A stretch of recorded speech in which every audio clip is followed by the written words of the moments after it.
स्वागत है हमारा यूट्यूब चैनल प्रोवाइड नॉलेज में। दोस्तों, एक बार फिर से स्वागत है प्रोवाइड नॉलेज की फैमिली में।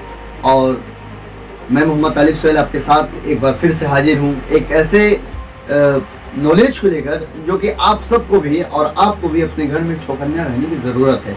अब देखिए, ये कोई चोर सिपाही का खेल नहीं है कि आपको चौकन्ना रहना ज़रूरी है, लेकिन ये एक डिजीज़ की बात हो रही है, यानी एक बीमारी की बात हो रही है। अभी कोरोना का चपेट खत्म हुआ ही नहीं था कि एक बार फिर से एक ऐसी लहर आ गई है जो कि पूरी इंसानियत को लगता है कि तबाह करके ही मानेगी। देखिए, दुनिया में एक नई बीमारी आई है जिसका नाम है ब्लैक फंगस।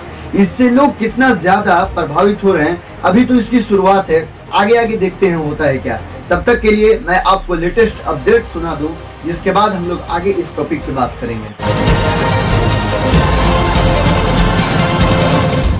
देखिए, ये एक ब्लैक डिजीज फंगस है जो माइक्रोपोरोसिस नाम के फंगाइल से होता है। यह ज्यादातर उन लोगों को होता है जिन्हें पहले से कोई बीमारी हो या वो ऐसी मेडिसिन ले रहे हो जो बॉडी की इम्यूनिटी सिस्टम को कम कर रही है और ये शरीर की दूसरी बीमारियों से लड़ने की ताकत कम कर रही हो। ये शरीर के किसी भी हिस्से में हो सकता है, लेकिन कोरोना से ठीक हुए उन लोगों में जिनको हाई शुगर है, जिनको कोरोना के इलाज में हाई स्टेरॉइड्स लिया है, उन्होंने इनका अधिक। देखिए, बात वाज़ेह है, सामने है, आपके सामने आप देख रहे होंगे कि किस तरीके से दर्शाया गया है। देखिए, अगर हम बिना डॉक्टर, बिना प्रैक्टिशनर के सलाह से अगर हम घर के अंदर अपने छोटी छोटी बीमारियों की अगर दवा खाते हैं, देखिए दवा खाने से सबसे पहले क्या होगा कि हमारा किडनी जो है तो खराब होने की चांसेस ज़्यादा बढ़ जाती हैं। इस वजह से आप डॉक्टर से सलाह लेकर ही दवा खाएं। और देखिए, ज़्यादातर दवा खाने वाले लोग पर ही ये ब्लैक फंगस जो बीमारी है, इससे लोग प्रभावित होंगे।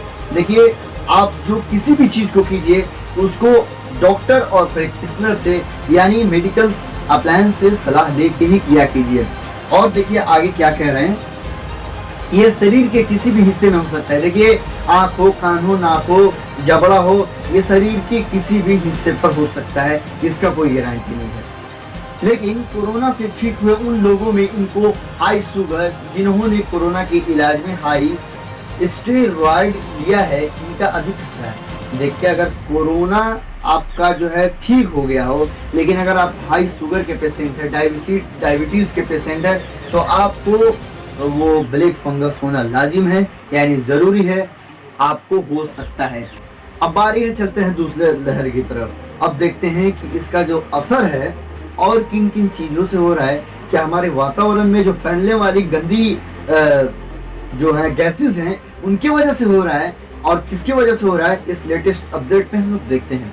देखिए, ब्लैक फंगस नाक से फैलता है। ब्लैक फंगस जो अभी फैल रहा है वो नाक के जरिए फैल रहा है, और ज्यादातर सांस के जरिए वातावरण में मौजूद फंगस हवा है, वो ज्यादातर अगर पहुंचते हैं नाक के जरिए ही पहुंचते हैं, तो जाहिर सी बात है, यानी अप्रूवल है कि आपका जो है ब्लैक फंगस नाक से ही स्टार्ट होगा, नाक से ही फैलना शुरू होगा।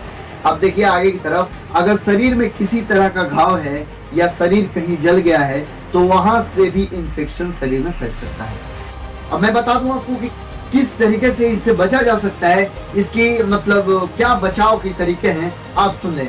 देखिए, कंस्ट्रक्शन साइट से दूर रहें, ठीक है, धूल धक्कड़ वाले जगह से दूर रहें और ज्यादा कोशिश करें कि मास्क पहने। देखिए, मास्क पहनना जरूरी है हम सबको, या कोरोना काल आए या ब्लैक फंगस आए, अब तो यही एक सहारा है, मास्क पहने।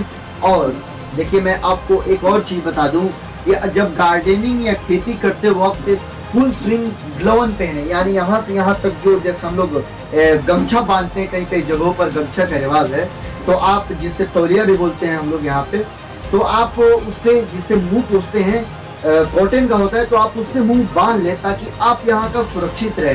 देखिए, आंख में भी जाने का खतरा है और नाक से भी जाने का खतरा है, ब्लैक फंगस का मैं बता रहा हूँ, तो आप इससे बचे रहेंगे, आप इससे जो है ना आपकी जान बची रहेगी।